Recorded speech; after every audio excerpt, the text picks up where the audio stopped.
So first, can you give a brief introduction about yourself? Of course. Hello, hi, I'm DMR. I'm a composer, educator, and sound artist. And currently, I'm at Columbia finishing my last year. I've been working in electronics for the past decade, and I started my career back way in high school when I did a little bit of marching band and all of that. So very happy to be here, Edward. How are you? I'm good. How are you? I'm good. I'm good. Great. Yeah, thank you. So, first question, what is the initial inspiration behind your composition pieces? Can you share insights into your creative process, particularly how you begin a new composition? That's a hard question because I feel like each composition is a different world, and Yes. it also is a snapshot to where your mind at is at that particular moment. So I'm thinking right now the piece I wrote for Jan Wire a couple of Hmm. years ago, and that piece it was inspired by two things. One, TikTok that I saw, and it was about how the sunsets in Mars are blue, and I'm like, wow, Oh, that's beautiful, and that's the name mhm, of the piece actually.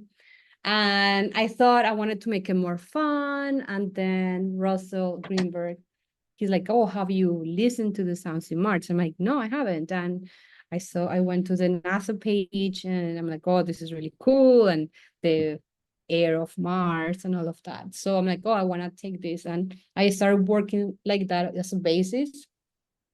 mhm, But I'm an immigrant. I'm from Colombia. And like 2 or 3 months after I started playing around with the Sons of Mars in Colombia, in my country, there was a huge social upheaval and protests, and it was quite like it shook me to my core. And I started like taking like my cousins were going to protest, so I would take like whatever they would be recording in the Instagram stories and just do screen recordings, and anything like sound wise caught my attention, I would add it into my palette.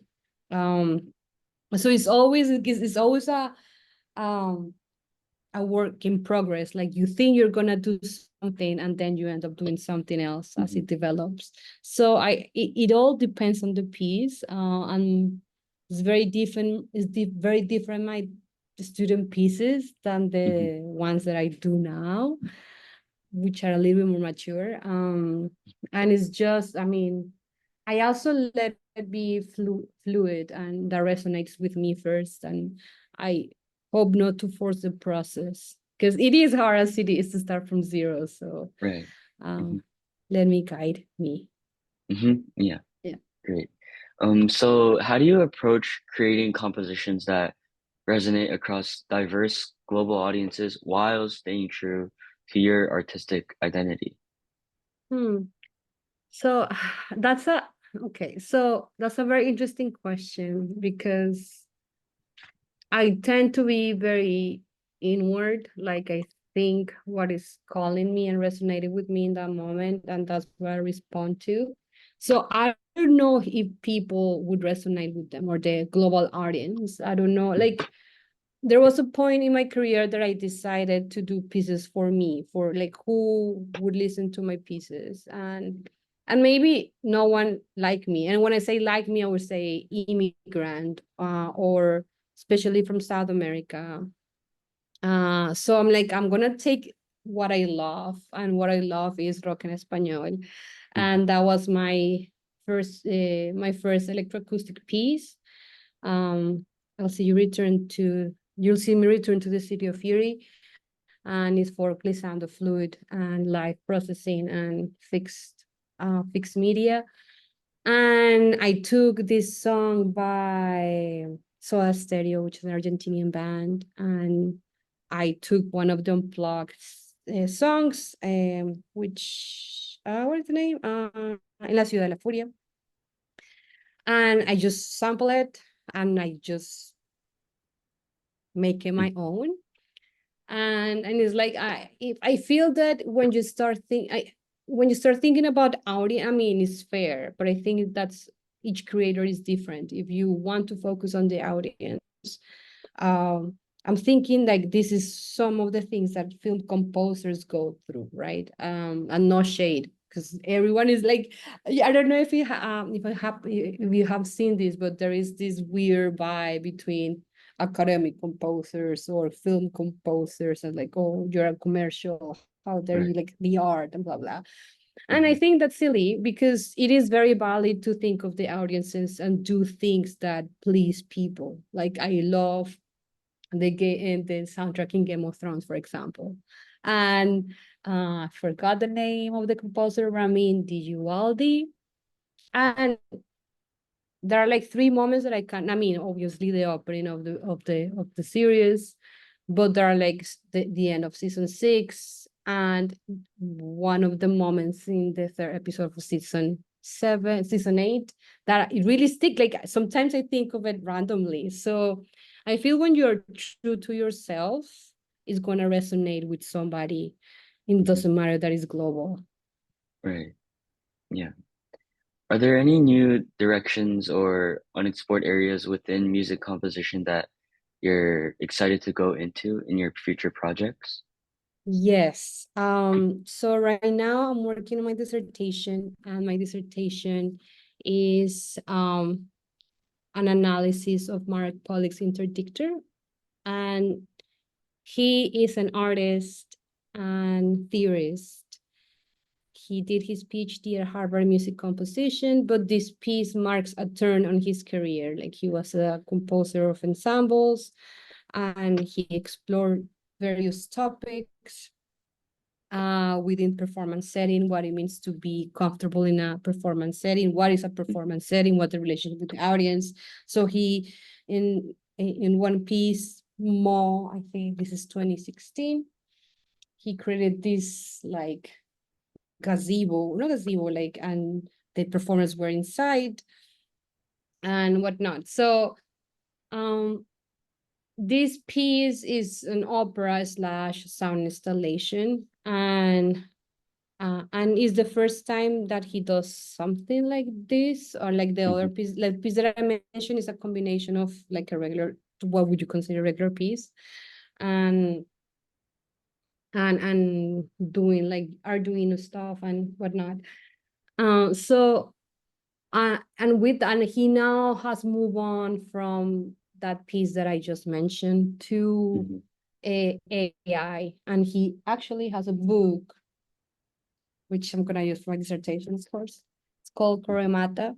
And what I love about this book, and I found really unique, is it's not just AI, like, oh, let's use ChatGPT. It's like, what does that mean? Is that Mhm. really intelligence? And start like, and it's a series of essays Mhm. just for this book, and it's just um explores technology, and whether we like it or not is here to stay. So we should embrace it as soon as we can before it just leave us. So that's the topic, is in a way AI, and what does it mean to work with AI. What does a collaboration with AI looks like. I did a piece that I did a haiku with ChatGPT, about 2 haikus. And it was strange because they were sort of beautiful, but I don't know. It's just, so I'm exploring those little ideas and see where it takes me. You never know where I'm gonna Mhm. end up. So I'm excited about that prospect. Great. Mhm.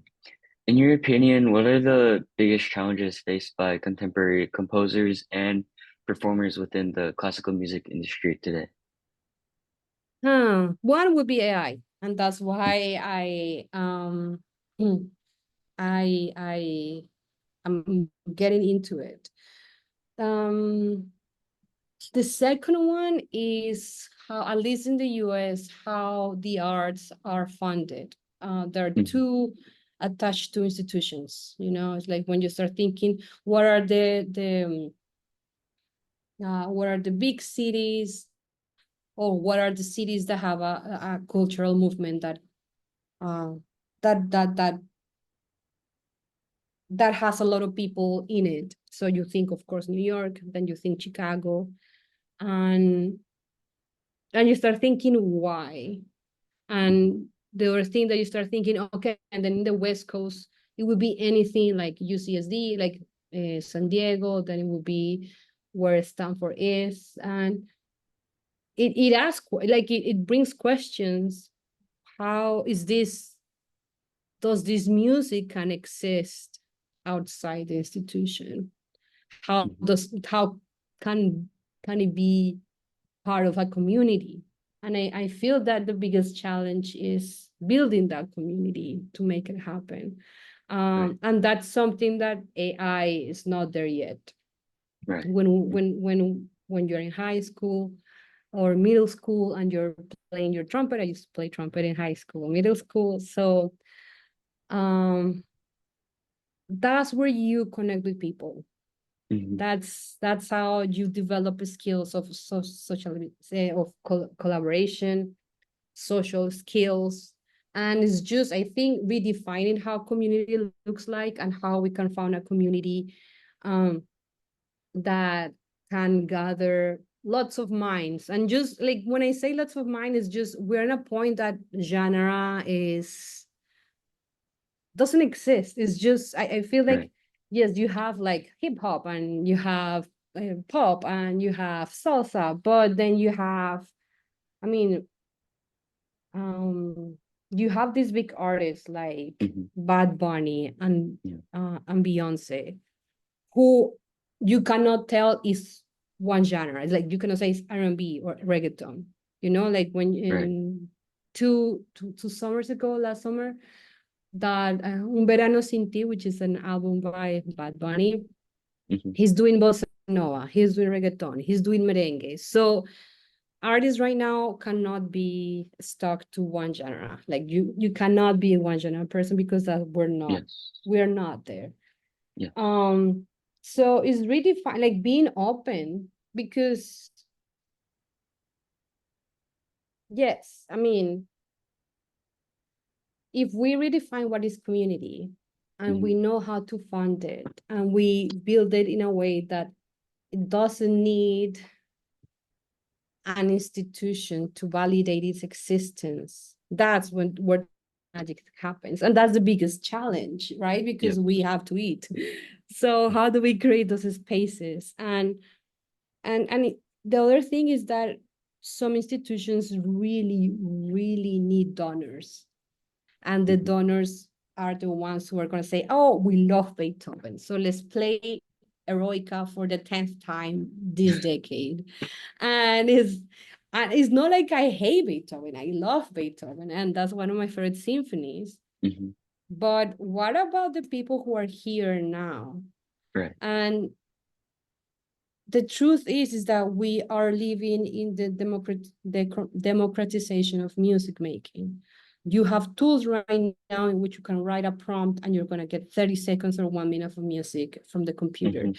which is really close to that. And so what is the role of the human here, or what is the role of the person? And what I believe we have is forming community, Right. and not be afraid of AI. And when we form that community, we can create, being hopeful here, like new genres, or Mhm. um, that do not depend of donors on setting the aesthetic or setting the tone or setting what the ensemble should play. You define that because Right. you have a collective. Yeah. Mhm. So I feel right now a composer cannot be only a composer. It has to be a sound artist. It has to be a composer. It has to be a technologist. It has to be a performer. Yeah. Uh, and it's just accept that that is how it is right now and how very likely will be. Mhm. Yeah. Totally agree. Yeah. How can contemporary classical music be made more accessible to a wider audience? Do you believe in any specific strategies or initiatives? I think so. So a few years ago, I was part of the beginning of this concert series in Miami. I don't know if it's still running, but it was contemporary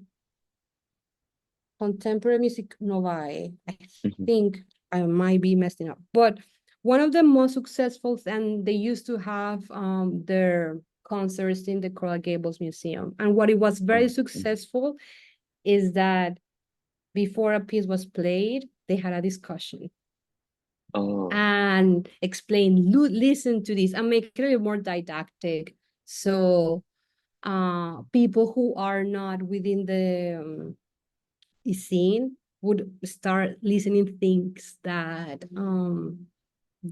would have no catch unless that um, the conversation before the piece. yeah, So it's just people are very intelligent yeah, when it comes to sound. They listen to, like, we are living in such a magical world in which we are overfed information, but we have so much sounds, you know? It's mhm, like when I start telling you, have you noticed the sound when someone is responding to a TikTok is different from the original TikTok? So it's more grainy. So when right. you start realizing that it's more grainy and there is some um there is a specific word for that, but like it just becomes more grainy, and the more you stitch it and the more manipulated it gets, it becomes its own little essence. And when you let people know about that, and if you're using something like that in your piece, people are gonna get it, but they just need the pointing. Say, Yeah. hey, check this out. This is what I'm doing. So I feel those conversations can be had. So I think that would be one to let people that is not in the scene to get closer to the Mhm. music. The other thing that I'm thinking right now is Sonic Meditations by Paulina Oliveros. What if you open the concert with one of her meditations and Oh, just invite deep listening? mhm, And then after that, and not only people are gonna be more chill because of the meditation, but then yeah, you have a conversation. Let's talk about this, and this is what I'm doing, and this is what I hope you to listen that you look for when the piece is happening. Then the yeah, person is really, I came here to listen mhm, deeply. I came here to connect with the musician, and I came here to see a living composer's work. And again, it invites to community, and it's a better and another experience that other people might not have had. mhm, So I think that could be it, a way to like organize not a concert but an experience. It doesn't have yeah, to be 10 pieces, just do 3 and really get people to learn them. And yeah, I don't know.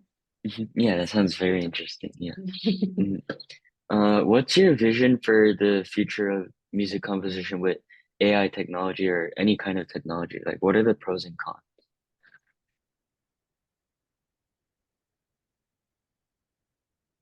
The pros is that if you can imagine something and put it into words and then put in a prompt, you are gonna get an idea of what it could like.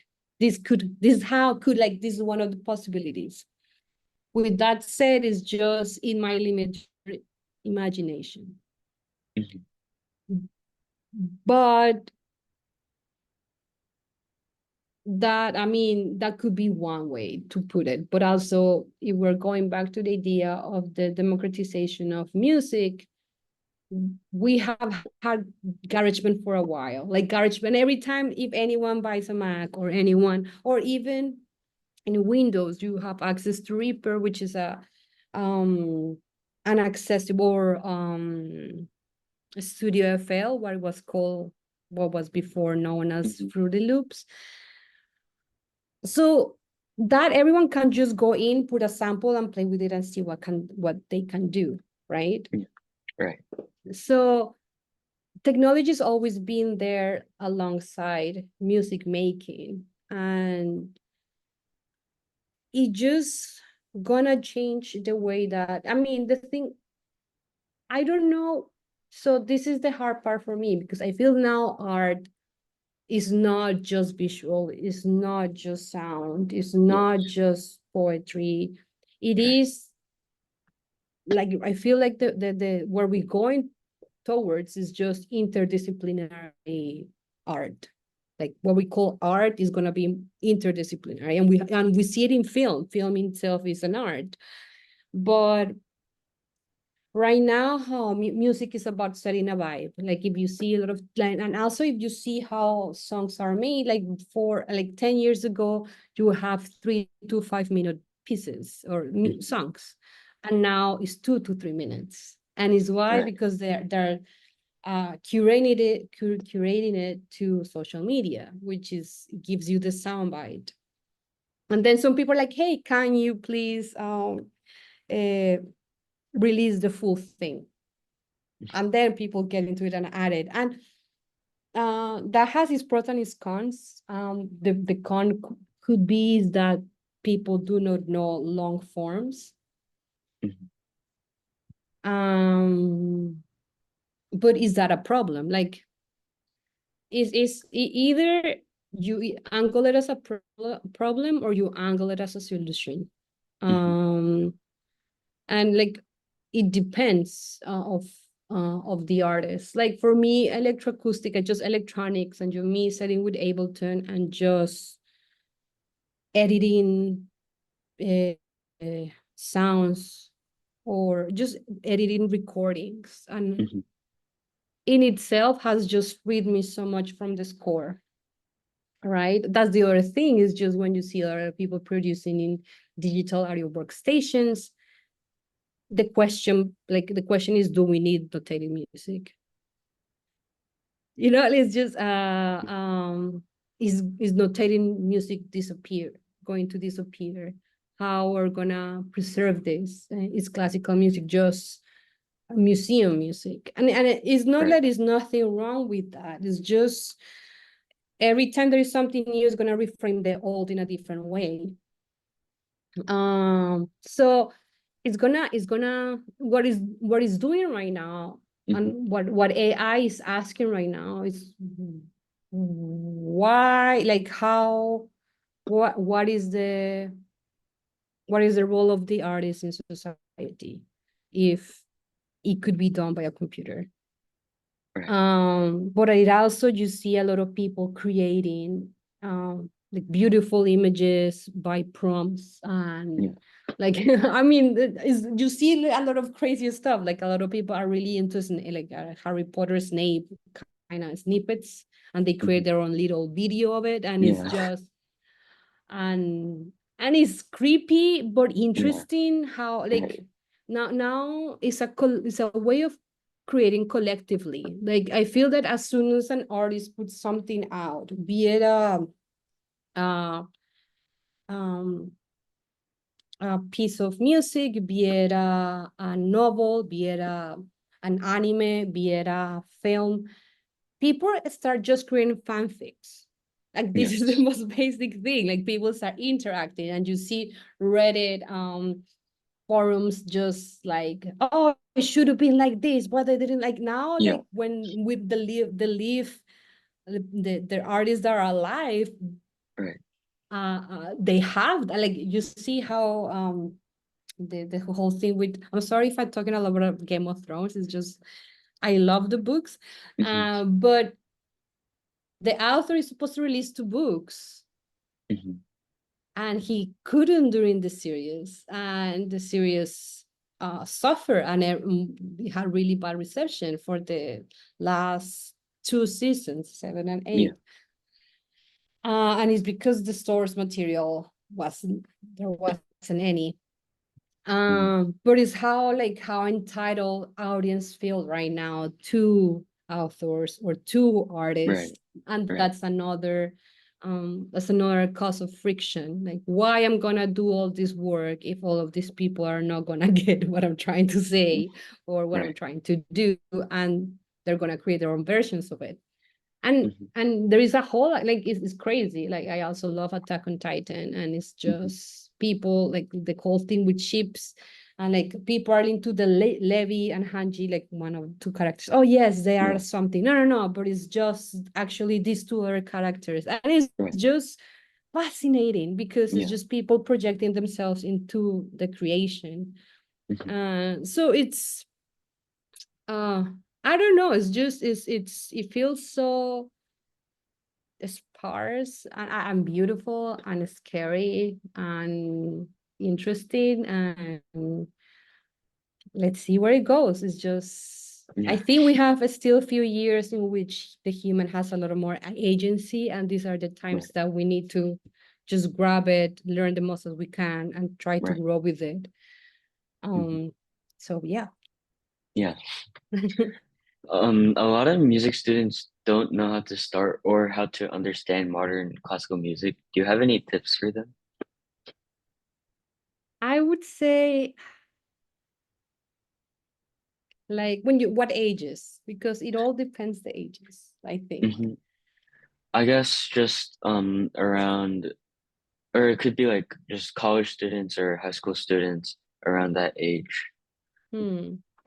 Well, also, well, sorry, just I'm thinking perhaps don't let your mentors limit the Hmm. vision of music. Again, sometimes, and I don't think mentors do it in a are it's sometimes like I had, like, when I was younger, the projection is what the projection that a lot of teachers just film music is not good, that's not real composition, that's not real, blah blah blah. But I love so many Yeah. film soundtracks, and you Hmm. see a lot of people connecting with them. What's Right. wrong with that?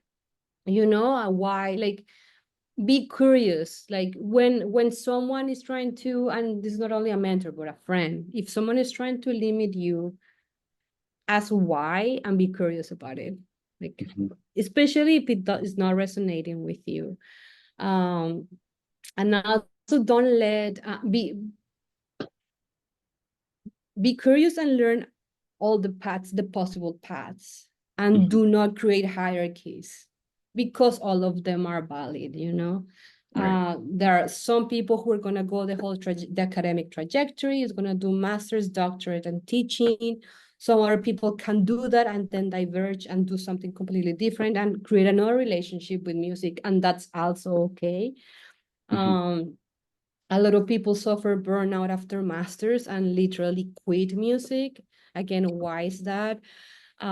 There's a lot of, like, um, like maybe that's changing now because I feel there is an emphasis on mental health. But back when I was doing my master's and my undergrad, that was barely any talk. Hmm. So it's just be curious and take care of yourself, and there is no wrong path. You Hmm. music is gonna be always there for you, even if the career that even if at some point it diverges, Yeah. you can always go back to it. You can be always part of a community orchestra. You can always go to a computer and create in Ableton or GarageBand or Yeah. you name it. Like, if music is something that you love, Hmm. it's something that is gonna grow with you, along with you, or is gonna take a step back. Like, it's okay that your relationship with music uh evolves, Right. you know, and at the end of the day, it's like a friendship. There are Yeah. friendships that are gonna stick with you for life, and there are friendships that you let them go because it's not doing the best for you. And at the end of the day, what matters is, as a person more than an artist, is that, are you doing okay? Um Hmm. and just like sometimes you have people there that really inspire you. I have just one friend told me, why don't you study music? And I'm like, no, that's only for teachers. Like, that's just, I don't want to be a teacher. And Mhm. ha ha ha, I want to be a teacher. I love teaching. So it's like, okay, I discovered that I like this too. And also I asked him at the time, and I was in high school, and I think he's a year, 2 years older than me. And he's like, no, I just want to do something great things with visual arts. I wanna think of me as a big artist. Like, why don't you think of yourself Beethoven? It's like, oh wow, I Yeah, can dream bigger than I thought. right. And then when I went to Miami-Dade or in the community college, I was starting to read music and I was getting really good at theory. My teacher, you need to go all the way to doctorate. And I'm like, oh wow, I can think about being a doctorate student or being a doctorate in a doctorate program, which again, for me was like a master's, and that's it. I'm like, oh wow, I can dream bigger. Yeah, I forgot where I was going with this. But it's just, it could be that. And some people just do bachelors and they do really well. So it all depends how this relationship with music grows with you. Like, yeah, there is no wrong path. And I feel that if the relationship you have with music is toxic, let it go. mhm. Great. Yeah, great piece of advice. Yeah. And our last question, do you have any composers in mind who you think were underrepresented and should be remembered? I'm going to start with Julian Carrillo. He's a Mexican composer from the turn of the century. Mhm. He did microtonal things, and everyone talks about Chavez, and everyone talks about revueltas, and all of these like super like Latin sounding composers. And then we forget about the composers who are not super Latin or like don't sound as perceived as Latin. Mhm. So Julian Carrillo is one of them for sure. Um, there are like a lot, but I'm Right. blanking. I think he comes to mind, especially because I did a piece for microtonal harp recently. So, Oh, and it was the same tuning. So it's someone that I always go back to. mhm. And I think it should we explore more? Yeah, Uh, I'm thinking Jacqueline Novoa too. She's like the pioneer of electroacoustic music in Colombia. I think she's great to explore. mhm. Um, I think it's just, if we think about underrepresentation right now, is living composers. Like, if you like just, if it is not listed in the New York Phil or in a big ensemble, Right, look in the conservatories, look in the graduate programs across the US, right, and that's a good way to start thinking about underrepresentation. And more than that, it could be your friends, because right, you are the ones who need to go into the world and creating projects and adding things to your resume, and not for the resume or not for the career, but um it's just centering yourself as creators too. You don't need to go back and look for I mean, you maybe you can use them as inspiration, but what about you? How we can right. represent you better, right? Mhm. Yeah. And that concludes our interview. Thank you Oh so wow, much that